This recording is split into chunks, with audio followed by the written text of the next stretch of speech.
프로젝트 두 번째 시간, 하나님의 형상이란 이런 제목으로 우리 오늘 말씀을 한번 나누겠습니다. 오늘 함께 나눌 말씀은, 아멘. 우리 지난주 이렇게 나누었던, 내용이 기억나시는지 한번, 지난주가 아니라 2주 전이라 잠깐 복습을 하겠습니다. 지난주 제목이 태초에 하나님이 이렇게 나누었었습니다. 그래서 창세기 1장을 우리가 살펴보았는데요. 창세기 1장 1절에 보면 이런 말씀이 있죠. 태초에 하나님이 천지를 창조하시니라. 예, 그렇습니다. 태초에 하나님이 천지를 창조하셨다. 이 말은 뭐 어떤 그 설명도 아니고 어떤 설득도 아닙니다. 이 말은 그야말로 하나님이 사실 있는 그대로를 선포하시는 그런 어조로 이렇게 기록되어 있는 성경의 맨 첫 장 첫 절 말씀입니다. 이 말씀을 통해서 하나님께서 우리에게 알려주시고자 하시는 뜻이 무엇인가, 이 세상과 이 세상 만물에 대해서 하나님이 우리에게 알려주시는 게 무엇인가 하면은, 첫째는 태초에 하나님이, 이 말은 그 인간의 모든 이 우주와 인간의 시작 전에 하나님이 계셨다 하는 것이죠. 그래서 이 세상이 모든 것이 시작되기 전에 하나님이 계셨고, 그 하나님에 의해서 이 세상이 시작되게 되었다 하는 것입니다. 그래서 하나님이 이 만물보다 먼저 계시고, 또 그 만물보다 먼저 계셨던 하나님에 의해서 이 만물이 창조되었다.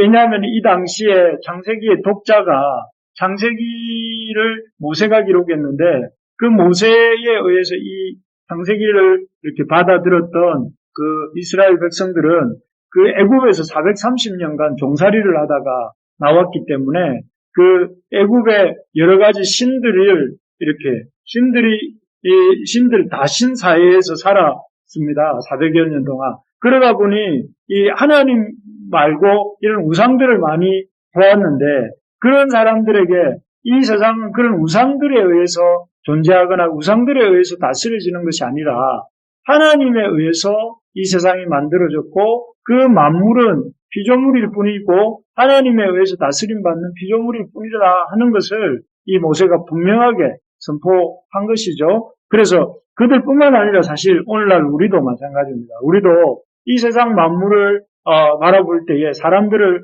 바라볼 때에, 또 이 세상을 바라볼 때에 뭔가 세상 사람들이 주관하는 것 같고 또 세상 신들이 주관하는 것 같지만, 그렇지 않고 하나님에 의해서 이 만물이 존재하고 하나님이 이 만물을 지으시고 주관하시고 이렇게 다스리신다 하는 것이죠.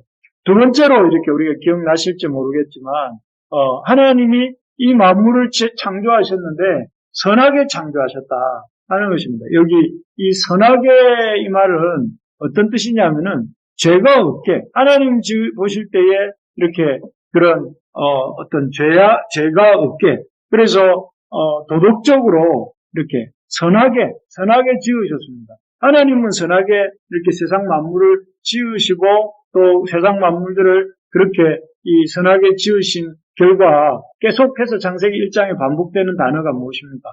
하나님 보시기에 좋았더라, 이 말이 계속 반복되고, 마지막에는 하나님 보시기에 심히 좋았더라 이렇게 말씀. 원래 이 세상에 대해서 하나님은 선하게 지으셨고, 그렇게 지어진 하나님의 의도와 목적대로 지어진 그 선한 세상을 보시면서 하나님께서는 평가하시기를 이렇게 좋았다 이렇게 말씀하시죠. 그래서 사실 이렇게 하나님이 만물을 안 지으셔도 되는 분인데 왜 만물을 지으셨을까요? 그 하나님이 이 만물을 지으신 이유와 목적이 있습니다. 그 목적과 이유는 무엇이냐면은 하나님의 이 영광을 나타내는 것입니다. 이 만물을 통해서 하나님의 영광을 선포하고 그 하나님의 성품을 드러내는 것이죠. 그래서 여러분, 우리가 자연의 그 장엄한 일몰을 본다거나 일출을 본다거나 또 그 엄청난 산에 올라서 그 산맥의 흐름을 본다거나 이럴 때 사람들이 뭘 느낍니까? 장엄함을 느끼고 그 장엄함 속에서 하나님의 영광을 보게 되고, 그래서 이렇게 사람들이 세상살이에서 지치고 병들었다가도 이 산을 가서 산을 보고 바다를 가서 그 엄청난 대양을 바라보면서 비유를 받는 이유가 무엇입니까? 그것을 통해서 우리가 하나님의 영광을 보게 되고 또 그 하나님의 영광을 통해서 그 하나님이 주시는 위로를 얻게 되기 때문에 그렇죠. 그래서 이런 것들을 가리켜서 일반 계시다 이렇게 말을 해요.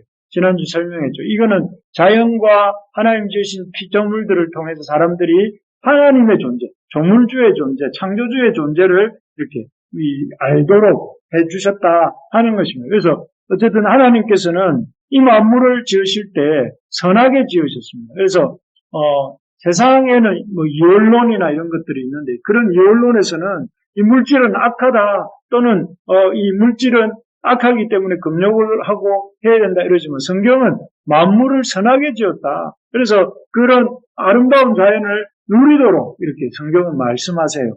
자, 그리고 세 번째 우리 기억나시는지 모르겠지만 이런 하나님이 만물을 창조되었고 또 만물을 선하게 창조하셨는데 그 창조하시던 일을 누구를 통해 했느냐면 아들로 말미암아 예수 그리스도로 말미암아 우리는 흔히 성경에서 예수님은 신약 시대에 등장한다 이렇게 생각을 합니다. 그런데 그 말은 반은 맞고 반은 이렇게 안 맞습니다. 왜냐하면은 하나님의 아들의 등장은 창세기 1장부터 등장합니다. 우리가 잘 아는 것처럼 하나님이 만물을 지으실 때 말씀으로 지으시잖아요. 말씀으로 지으셔서 하나님이 가라사대 빛이 있으라 하시면 빛이 있었고 할 때 하나님이 가라사대 하는 그런 말씀이 있습니다. 그래서 모든 만물들을 말씀을 통해 지으시는데 이 말씀의 정체가 뭔가? 이 말씀의 정체는 요한복음 1장에 보면 나오는데 여기 보니까 태초에 말씀이 계시니라. 이 말씀이 하나님과 함께 계셨으니 이 말씀은 곧 하나님이시니라 이렇게 말씀하십니다. 여기서 말씀은 예수님이에요. 그래서 여기에 말씀 자리에다가 예수님을 바꾸어서 읽어도 큰 문제가 없습니다. 태초에 예수님이 계시니라. 이 예수님이 하나님과 함께 계셨으니 이 예수님은 곧 하나님이시니라. 그가 태초에 하나님과 함께 계셨고 만물이 그로 말미암아 지은 바 되었습니다. 말씀으로 지으셨잖아요. 그죠? 만물이 그로 말미암아 지은 바 되었으니 지은 것이 하나도 그가 없이는 된 것이 없네요. 하나님의 말씀이 바로 예수님이고 그래서 이 만물을 지으실 때에 하나님이 뭘로 지으시냐면은 아들로 말미암아 지으셨다. 이게 중요합니다. 그래서 우리가 이런 아들로서 말미암아 하나님에 대해서 알게 해주시는 이것을 나중에 보면 이 특별 계시다 이렇게 표현을 해요. 왜냐하면 나중에 이제 예수님이 이 땅에 오셔서 예수님의 자신의 삶을 통해서 하나님이 어떤 분이신지를 우리에게 보여주시고 우리에게 하나님의 그런 놀라운 참 성품과 사랑의 성품과 우리를 향한 하나님의 뜨거운 마음들을 이렇게 보여주시잖아요. 그래서 우리가 예수님을 통해서 하나님의 그 마음을 알게 되는데 그래서 저 뒤에 보면 그런 말씀이 있습니다. 골로새서에 보면 이 골로새서 1장 15절 16절에 보면 그가 보이지 아니하시는 하나님의 형상이요 그는 보이지 아니하시는 하나님의 형상이다. 여기 보면 그는 누구냐면 바로 예수님을 가리키는데 예수님이 보이지 아니하시는 하나님, 우리 눈에 보이지 않잖아요. 그 하나님을 눈으로 볼 수 있도록 보여주는 형상이다. 그래서 우리가 예수님을 통해서 하나님이 구체적인 성품, 하나님은 공의로우신 하나님이고 사랑의 하나님이시고 하나님은 죄를 미워하신 하나님이시구나 하는 것들을 알게 되죠. 그래서 예수님을 통한 계시를 특별 계시다 이렇게 부르는 것입니다.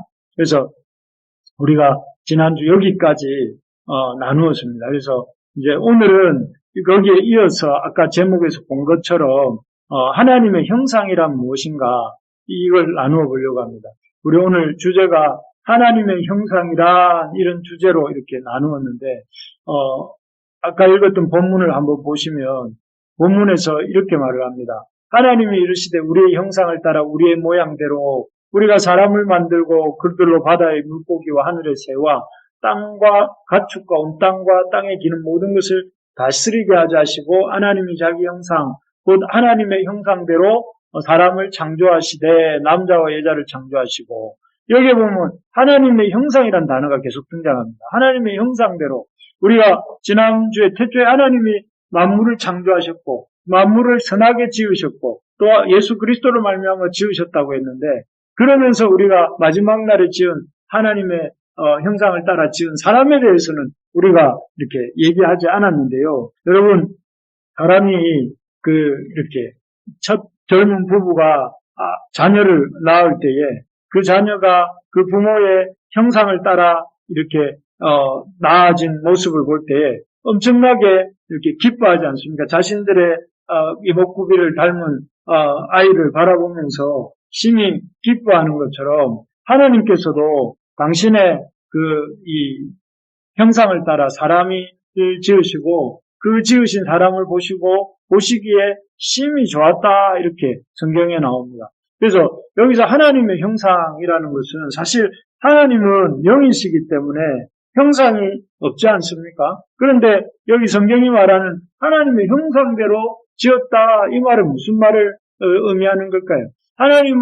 사람은 이목구비를 엄마 아빠를 닮는 거지만 사람이 하나님의 형상대로 지음받았다 할 때에 그 하나님의 형상을 어떤 것을 하나님의 형상이라 하는가 여기에 대해서 여러분 우리가 궁금함을 가질 필요가 있습니다. 왜냐하면은 하나님의 형상대로 사람을 지었다는 것은 사람이 그 하나님의 형상대로 살아야 되는 그런 어떤 의미가 그 속에 담겨 있기 때문에 그렇습니다. 그래서 오늘은 우리가 하나님의 형상이란 무엇인가 하는 것을 이 하나님의 형상대로 지었다는 뜻이 무엇인가 하는 걸 살펴보려고 합니다. 하나님을 형상대로 지었다는 뜻은 먼저는 이 하나님을 반영하는 존재로 지으셨다. 그러니까 그 눈에 보이지 않으시는 하나님을 세상에 이렇게 보여주는 반영하는 리플렉션이라는 뜻인데요. 하나님의 마치 거울이 실제 사물을 받아서 그 사물의 모양을 이렇게 비추는 것처럼 우리 사람은 하나님의 형상대로 지어져서 하나님이 어떤 분이신지를 이 세상에 비춰주는 존재. 그래서 사람을 통해서 이 피조물들이 하나님을 이렇게 영광을 보게 되는 그런 존재입니다. 그래서 하나님의 형상대로 하나님이 사람을 지으셨다는 것은 하나님을 반영하는 존재, 하나님을 세상에 비추는 존재. 그래서 그런 존재로 지었다고 했는데 크게 그 의미는 세 가지 정도로 우리가 한번 생각해 볼 수가 있는데요. 첫째는 여기 나와 있는 것처럼 하나님을 대신해서 세상을 다스리는 것을 통해서 이렇게 하나님의 영광을 세상에 비춘다는 거예요. 사람은 그 하나님을 대신해서 이 하나님의 형상대로 지어짐으로 하나님을 이렇게 드러내면서 동시에 하나님을 대신해서 이 세상을 다스립니다. 그래서 이 하나님께서 그 사람을 지으시면서 주시는 말씀이 26절, 27절 계속해서 읽었지만 하나님의 형상대로 지으셨고 28절을 보면 뭐라고 합니까? 생육하고 번성하고 땅에 충만하고 땅을 정복하고 모든 생물을 다스리라 이렇게 말씀하세요. 그러니까 원래 이 다스리는 건 누가 다스려야 되냐면 하나님이 다스려야 되죠. 하나님이 지으신 피조물이니까. 그런데 그 하나님 피조물을 다스리는 일을 하나님이 누구에게 맡기시냐면은 사람에게 하나님의 형상대로 지어진 사람 인간에게 맡기시잖아요. 그래서 우리가 그 하나님을 대신해서 하나님의 피조물들을 다스리는 것을 통해서 하나님의 영광을 이렇게 나타내는 존재가 되도록 우리를 이렇게 지으셨다는 뜻이 바로 하나님의 형상대로 우리를 지었다 하는 뜻입니다. 그래서 우리 인간은 어떤 존재냐면은 하나님을 대신해서 하나님이 지으신 피조물을 이 세상을 다스리는 존재가 우리 인간입니다. 그래서 우리는 어떻게 보면 이 왕권을 가진 이 세상을 향해서 이런 하나님이 부여하신 그 왕의 권한을 하나님이 왕이신데 그 하나님의 권한을 가진 존재로서 이 세상을 다스리는 것이죠. 그래서 여러분 그 짐승들 중에 백수의 왕자라고 하는 그런 호랑이나 사자도 사람을 무서워하고 또 아무리 거대한 자연도 인간이 바꾸어 가지 않습니까? 왜 그렇습니까? 그 인간이 세상을 다스릴 수 있는 이런 그 하나님을 대신해서 다스릴 수 있는 권세를 인간에게 주셨기 때문에 그렇습니다. 그래서 인간이라는 존재는 참 대단한 존재입니다. 하나님만큼은 아니지만 하나님의 그 형상을 따라 지은 그런 이 다스림의 통치권을 갖고 있는 그런 존재가 인간이라는 것이죠. 그런데 우리가 여기서 한번 주의해야 될 것은 여기서 이 통치권이라는 것은 이 독재적인 통치가 아닙니다. 딕테이셔널한 룰러가 아니라 이 가버너입니다. 이게 무슨 말인가 하면은 독재자가 아니라 이런 그 관리자로서 우리를 이렇게 그 통치권을 주신 것입니다. 이 말은 다르게 말하면 독재자 우리 많이 군부 독재 이전에 경험해 보지 않았습니까? 마음대로 자기 마음대로 이 나라를 다스리는 사람을 독재자라고 하는데 그런 독재자가 아니라 가버너는 이게 관리하는 사람이란 뜻이거든요. 그래서 여러분 이런 사람이 딱 누가 있을까 생각을 해보니까 정원사가 그래요. 정원사는 어떻습니까? 정원사는 정원을 가꾸는데 정원에 대해서 나무를 심기도 하고 뽑기도 하고 이렇게 자르기도 하고 또 약을 치기도 하고 이 아주 절대적인 이런 권세를 가집니다. 정원에 대해서 정원사는. 그렇지만 그래서 그러한 어떤 것을 통해서 질서와 평화를 가져온 그렇다고 해서 이 정원사가 이 정원에 있는 모든 나무를 다 자기 마음대로 해서 죽이거나 그러는 것이 아니라 정원사가 정원을 돌보는 목적은 무엇이냐면은 그 정원의 질서를 가져오고 또 그 아름다움을 만들어내는 그런 목적을 위해서 정원사가 이 정원을 가꾸지 않습니까? 그런 것처럼 우리는 그런 의미에서 관리자, 가버너로 우리를 하나님이 다스리는 존재로 삼으셨다. 그래서 인간이 해야 될 중요한 일은 이 세상을 하나님 대신해서 다스리게 된 하나님의 형상대로 지어져서 이 세상을 다스리는 존재로서 이 세상을 질서 있게, 평화롭게, 아름답게 만들어가는 게 인간이 하는 일이어야 된다 하는 것이죠. 그리고 오늘 저녁에도 비가 엄청 많이 왔는데 이 엄청 많이 온 이유 중에 여러 가지 요소들이 사실은 인간의 욕심 때문에 인간이 더 편하게 살려고 하는 욕심 때문에 또 인간이 그 탐욕으로 인해서 이렇게 이 지구의 온난화가 오고 또 지구의 온난화의 결과로 지금 이상기온들이 일어나고 있지 않습니까? 이런 것들은 어떻게 보면 우리가 룰러로 우리 하나님의 정원사와 같은 존재로 이렇게 하라고 하셨는데 그렇게 하지 아니하고 우리가 너무 독재자처럼 행세했기 때문에 그런 것이죠. 우리가 빨리 지금이라도 더 늦기 전에 이런 이 생태와 환경에 대한 관심을 가지고 우리만 잘 살겠다고 할 것이 아니라 공존, 우리 이 지구상에 있는 생명들과 공존하고 하기 위해서 빨리 이런 어떤 이 독재가 아니라 이렇게 관리하는 자로 돌아갈 필요가 있습니다. 그러기 위해서는 우리가 뭘 필요하냐면은 이런 일들을 하기 위해서 우리가 해야 될 것이 사물을 열심히 살피고 연구를 해야 됩니다. 그래서 사실 기독교인들 중에 학자들, 과학자들 또 여러 가지 이 자연과학자들이 많이 나오는 이유가 바로 이런 것입니다. 우리가 하나님의 형상대로 지은 것이고 지음받은 존재고 하나님의 형상을 따라 지음받아서 세상을 하나님 대신에 다스리기 위해서 다스리려고 하니까 세상이 어떻게 해야 질서 있고 평화로운지를 생각하게 되고 그러다 보니까 사물을 열심히 살피고 연구하고 또 학문을 세우고 그러니까 그 기독교가 먼저 자리 잡은 서구에서 자연과학, 사회과학 또 인문과학이 발달을 하지 않습니까? 이렇게 이런 하나님의 말씀의 영향이 큰 것이죠. 그 사회가 그렇게 아주 그런 어떤 여러 가지 자연과학, 인문과학, 사회과학이 이렇게 발달하게 된 이유도 바로 그런 것입니다. 바라는 것은 우리 성도님들도 열심히 연구해서 이렇게 이 학자들도 나오고 또 우리가 맡은 일에도 아주 진보를 이루는 우리 부르심의 가족들이 되기를 소망합니다.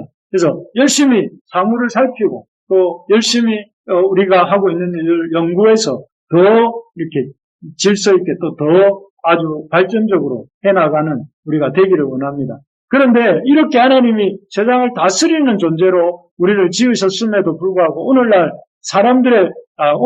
아니라 창조로부터 지금까지 인간의 모습은 어떠냐 하면은 로마서 1장 23절에 보면 스스로 지혜 있다면서 어리석게 되어서 썩어지지 아니하는 하나님의 영광을 썩어질 사람과 새와 짐승과 기어다니는 동물 모양의 우상으로 바꾸었습니다. 그래서 결과적으로 인간을 참 하나님께서 이 하나님을 대신하여 세상을 하나님의 형상대로 이렇게 하나님의 영광을 반영하면서 세상을 다스리는 존재로 만들어 놓으셨는데 사람은 그 스스로 지혜 있다고 하면서 하나님을 버리고 하다가 어리석게 되어서 결과적으로는 썩지 아니하는 하나님의 영광을 썩어질 사람과 새와 짐승과 기어다니는 동물 모양의 우상, 사람이 위대하다고 사람을 섬기고 또 온갖 짐승들이 거대하다고 해서 그 짐승들을 또 섬기고 또 그러면서 이제는 또 돈을 위대하다고 하면서 돈을 섬기고 하면서 이렇게 사람들이 어리석게 되었다. 이게 오늘날 우리 모습인데 우리가 해야 될 일이 바로 이런 어리석음으로 인해서 하나님과 어리석어질 사람과 짐승의 그 영광을 바꾸어버린 이 세상 속에서 우리가 그것을 바로잡는 일, 그것을 바로잡고 하나님의 영광을 이렇게 드러내는 일을 우리 믿는 자들이 해나가야 될 줄로 믿습니다. 두 번째로 보면 우리가 하나님의 형상대로 지었다는 것, 그 뜻은 아까도 말씀드린 것처럼 하나님을 반영하는 존재, 하나님의 영광을 세상에 비추는 존재로 우리를 지으셨다는 것인데 어떻게 하나님의 영광을 세상에 우리가 비출 수 있는가? 첫째는 하나님을 대신해서 세상을 다스리는 일로 우리 사람이 이렇게 세상을 잘 질서와 평화롭게 다스리는 모습을 볼 때 하나님이 우리를 통해 영광을 받으신다는 것이죠. 그리고 두 번째는 하나님과 또 다른 사람들과 좋은 관계 맺는 것을 통해서 하나님의 영광을 세상에 비춘다 하는 것입니다. 우리가 이 땅에서 하나님의 형상대로 지어져서 하나님의 영광을 세상에 비추는 이런 삶을 사는 그 두 번째 길은 바로 좋은 하나님과 좋은 관계를 맺고 사람들과 좋은 관계를 맺는 것으로 우리가 하나님의 그 형상과 하나님의 영광을 세상에 드러내게 되는 것입니다. 그래서 여러분, 하나님은 우리 사람을 만드실 때에 그냥 사람을 이렇게 딱 사람으로 만드신 게 아니라 27절에 보면 하나님이 자기 형상, 곧 하나님의 형상대로 사람을 창조하시되 이렇게 하면서 사람을 창조하시고 이렇게 끝난 게 아니라 하나님이 자기 형상, 곧 하나님의 형상대로 사람을 창조하시되 이렇게 여기로 끝나도 되는데 거기에 덧붙이시기를 남자와 여자를 창조하시고 이렇게 말씀. 하나님이 자기 형상, 곧 하나님의 형상대로 사람을 창조하시되 남자도 지으시고 남자와 그리고 여자로 사람을 지으셨다 이렇게 말씀하세요. 여러분 잘 아시는 것처럼 하나님은 어떤 분이시냐면 삼위일체입니다.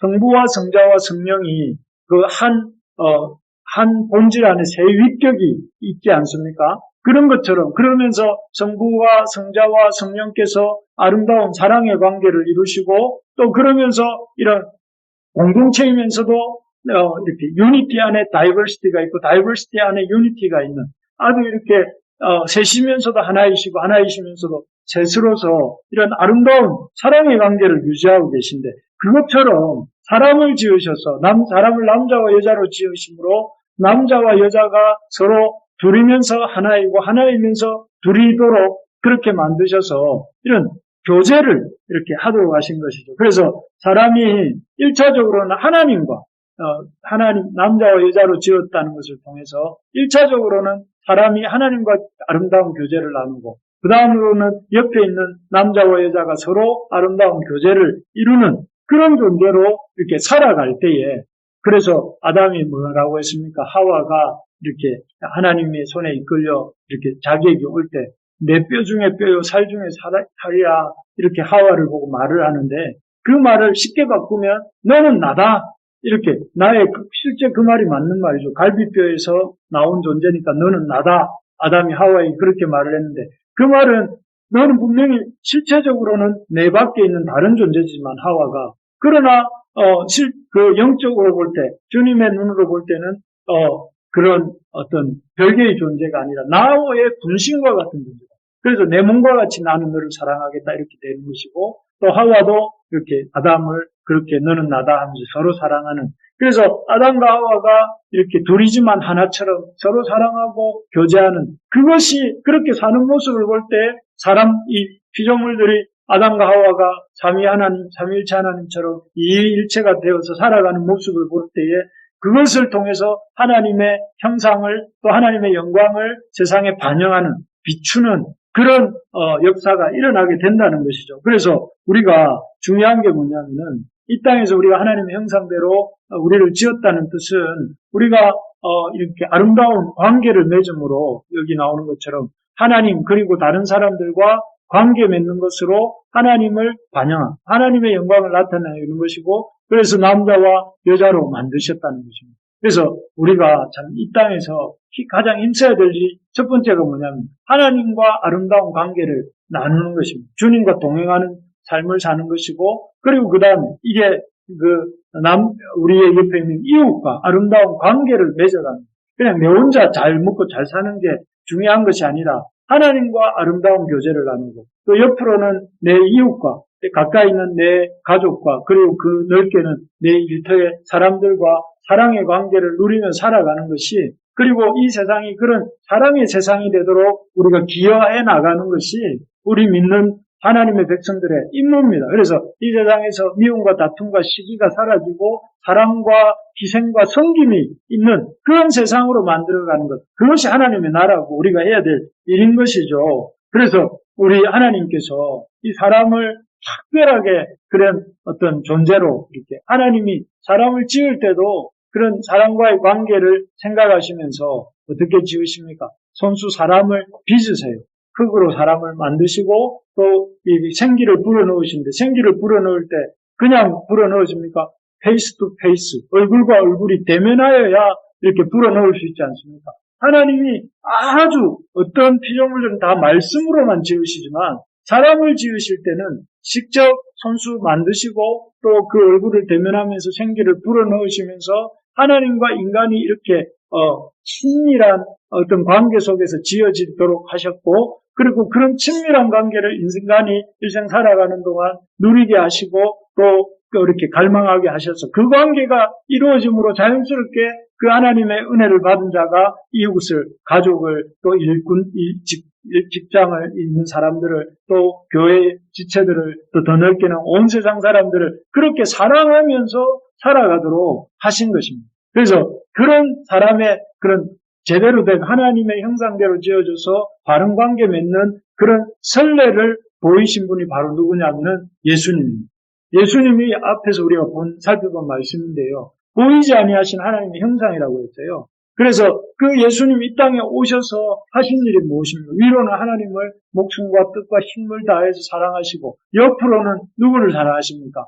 자기를 이렇게 십자가에 못 박는 그 이웃들을 향해서도 저들이 지금 자기들이 하는 것을 알지 못한다 하면서 저들의 죄를 용서해달라고 하고, 또 그들을 이렇게 참 끝까지 사랑하셔서 자기 목숨을 내어주시기까지 사랑하시지 않습니까? 바로 그 예수님의 모습이 하나님의 형상이고, 하나님이 우리 인간을 당신의 형상으로 만들 때 기대하시는 모습이 바로 예수님의 이웃 사랑과 하나님 사랑의 그런 모습이라는 것입니다. 그래서 여러분, 우리가 힘써야 될 일이 뭐냐면 하나님과의 아름다운 관계를 통해서 이 땅에서 사랑하는 일에 힘을 써야 됩니다.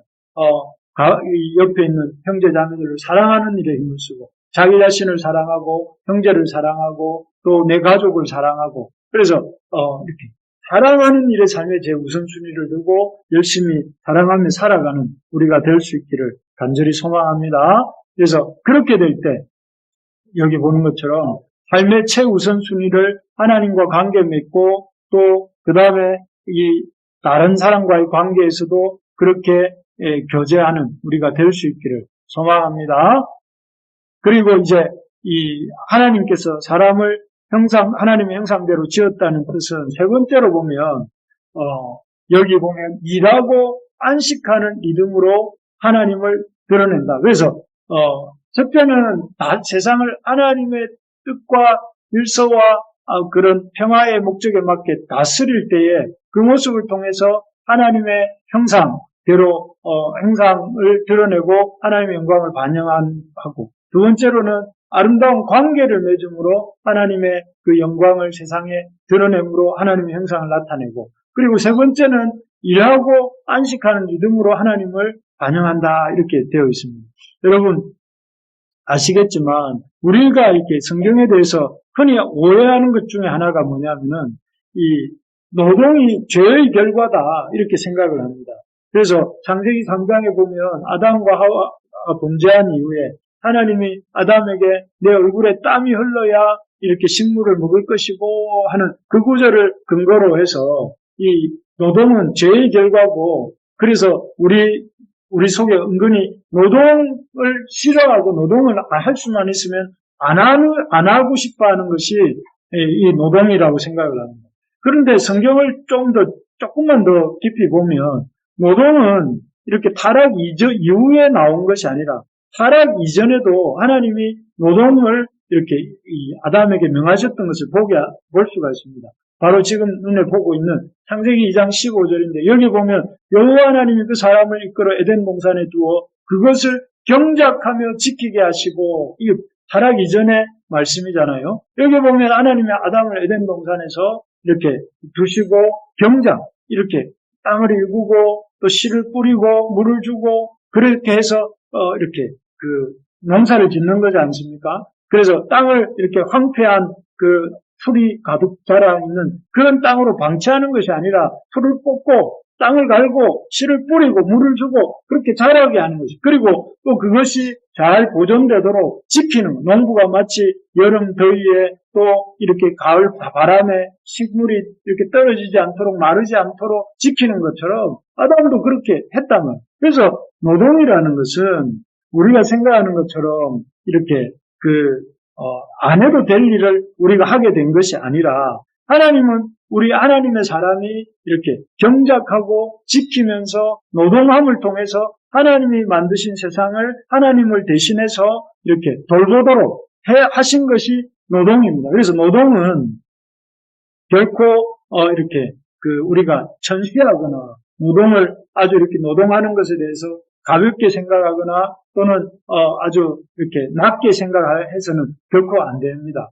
노동을 할 때 그 노동은 가치로운 것으로 여기고 또 그 노동을 통해서 노동을 한다는 것은 하나님을 대신해서 내가 그 노동을 통해서 하나님이 세상을 돌보시는 그 일을 수행한다는 생각을 가지고 그런 마음으로 노동을 해나가야 되는 거죠. 그래서 우리가 노동을 가치 있게 여겨야 된다 하는 것을 이렇게 보여주시고, 그리고 난 뒤에 하나님은 그런 노동에 대한 말씀을, 노동을 명하신 이후에 그 다음에 하신 일이 뭐냐면은 인간을 그렇게 인간이 일하게 하신 그 하나님 동시에 그렇게 사람을 6일째 지으시고 7일째 되는 날, 여기 2장 2절에 보면 하나님이 그 하시는 일을 7째 날에 마치시니 그 하시던 모든 일을 그치고 7째 날에 안식하시니라. 사실 하나님은 이렇게 하나님이시기 때문에 일을 하다가 지치거나 피곤해서 쉬신 게 아니에요.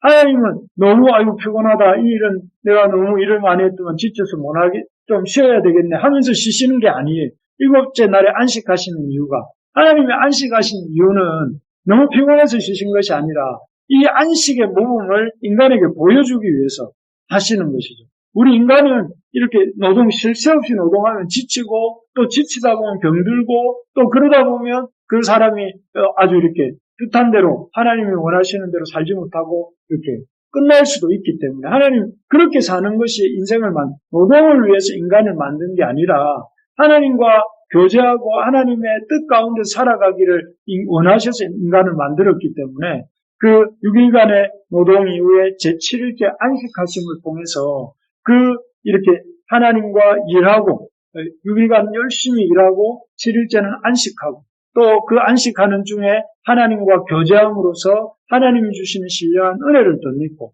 그렇게 살도록 6일 노동과 7일 안식, 7일째 안식을 이렇게 명하신 것이죠. 다행히 요즘은 6일, 5일 일하고 이제 하루는 가족들과 같이 시간을 보내고 주일은 예배를 드릴 수 있도록 그렇게 정착이 되어가지고 참 감사한데요. 그래서 어쨌든 이런 6일간은 우리가 쉬고 또 일하고 7일째는 쉬도록 함으로써 그렇게 하신 것입니다. 그래서 여러분, 우리가 이 하나님의 형상대로 살고 우리가 하나님의 영광을 드러내는 삶을 살기 위해서 제7일째는 하나님의 그 안식을 누리는 것이 필요합니다.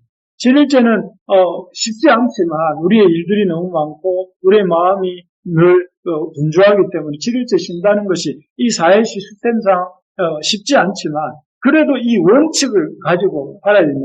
6일간 일하고 하루는 주님 앞에 와서 예배드리고 또 그러면서 그 가족들과 또 이렇게 함께 이 영적인 힘을 누리고 또 교제하고 믿음의 가족들과 교제하고 이런 일들을 해 나갈 때 그 모습을 통해서 우리가 하나님의 영광을 우리가 이 일을 위해서 존재하는 존재가 아니라 하나님의 그 어떤 예배하고 하나님을 기뻐하는 것을 위해 존재하는 존재구나.